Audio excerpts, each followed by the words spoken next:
to help Randy and his organization rebuild. A final plunge to honor the man behind the movement. Bucks and Sports the Kingdom. My lap is being kept warm. It is? Okay.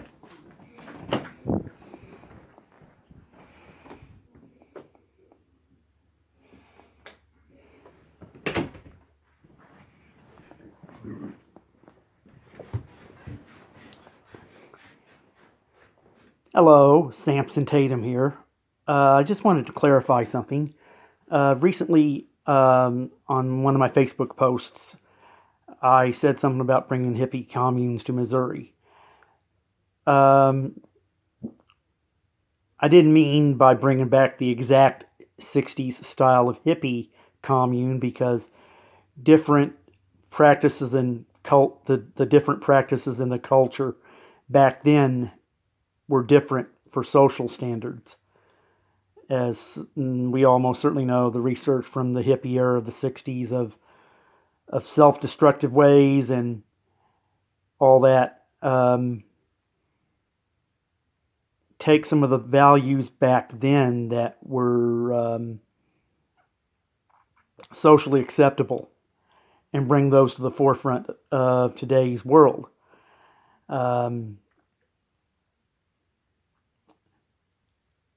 Like setting up a community garden.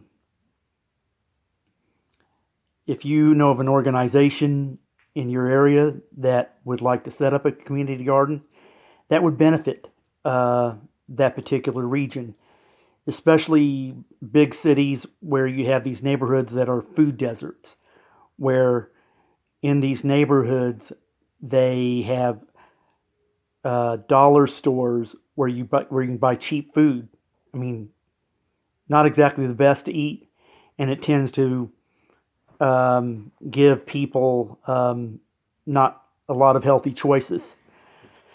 So set up a community garden, like maybe churches can get together in a partnership to do community gardens and feed that particular neighborhood, and also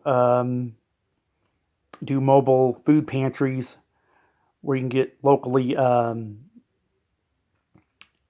sourced produce, meats, dairy, and bread. And also the farmers market. So take your farmers markets, your community organizations, and all that, and band together to provide better and more healthier choices for people to choose from. Because the food of today is different than the food that was back in my day. I mean, the only thing that we had to worry about was like sweet and low, and back then we didn't have like gluten issues or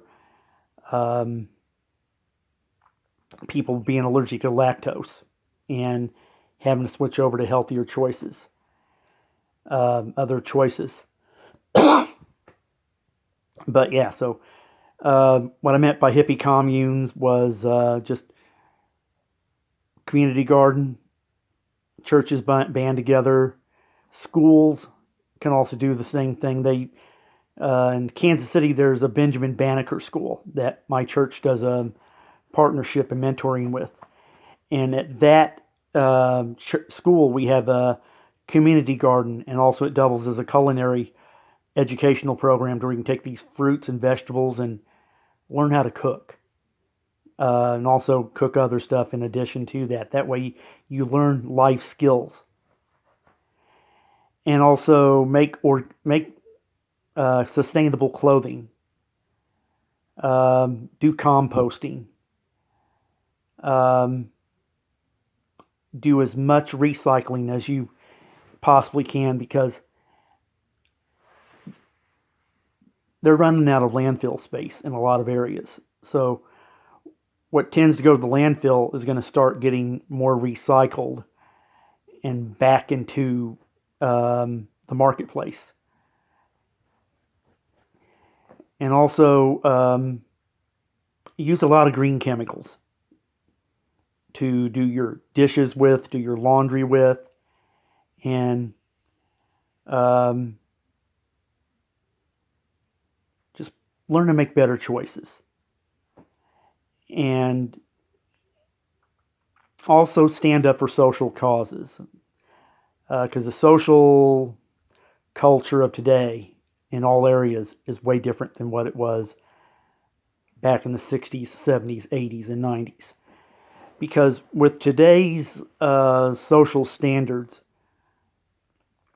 people can have a voice, especially groups of people or whatever that would not have a voice are now able to have a voice. And so, as my church's presiding bishop would say, and this would be on an outreach level to all Christians, all people from all backgrounds, is we need to take our differences, cross the boundaries, and by doing that,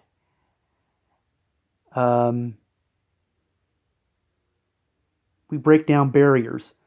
We become more united as people. We can take our differences and similarities and make something good from it. Learn from one another. And if we all did that, if we all do that, I think it would be a very wonderful thing. So let's just be more mindful and aware of what we need to do to be more kind to one another. So, like I said, Happy New Year to my class of 84 graduates and classmates, and also Happy New Year to my church family, the Worldwide Anglican Communion. And wherever you are up in God's good heaven, my grandparents, Buell, Theodore, and Roma Tatum, along with that of my foster parents, Roy Maybell Stout, wherever you are up in God's good heaven, I love you, miss you, thinking about you all the time. And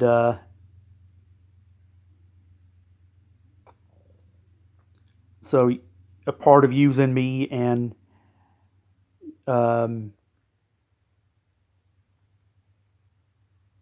what you did for me was very wonderful, and I'm thankful for it.